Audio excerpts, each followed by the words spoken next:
GM, welcome to the Crypto Magic class. Do you know the 3 most common things I've heard recently when talking with entrepreneurs? First, our industry isn't qualified to play with Web3. Second, we don't really understand Web3. Can you teach us? Third, liquidity isn't great. Can we actually raise money? Behind these 3 statements, there are actually 3 types of predicaments: blank slate regulation pressure, fear of the unknown, and huge misunderstandings about the Web3 industry. First question, is our industry not qualified to play with Web3? Bosses, you're really overthinking it. Where did Web3 come from? It didn't come from financial elites or Wall Street, but from a group of grassroots pioneers. Most of the people who wanted to get into Web3 were non-mainstream individuals, like crypto punks, cryptography experts, and some people from mixed backgrounds. It was only later that new terms emerged, like digital nomads and crypto geeks. So when you big bosses say we're not qualified, that logic just doesn't hold up. Web3 has always been a playground for everyone. Anyone can have a seat at the table as long as you're willing to learn. Now for the second question, if you don't understand Web3, can you learn it?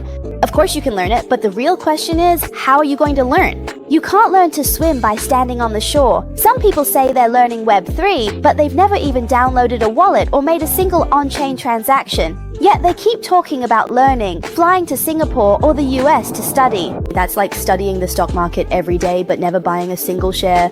Do you really want to learn? I suggest you read the Bitcoin white paper. It could save you a lot of money on tuition. Then download a wallet and experience firsthand the appeal of on-chain transactions, transparent yet anonymous. Don't just stay at the level of trading coins on exchanges. Now, the third question, is on-chain liquidity really that bad?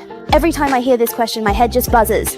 Take a look at some Hong Kong stocks worth billions. Their weekly trading volume is just a few million yuan, while any random BTC can easily reach over $10 billion in daily trading volume. Even a lesser-known coin, if it gets a bit hot, can see daily trading volumes in the hundreds of millions of dollars. On-chain markets operate 24/7 globally. So, do you think the liquidity is good or not? There are only 3 possible reasons for poor liquidity.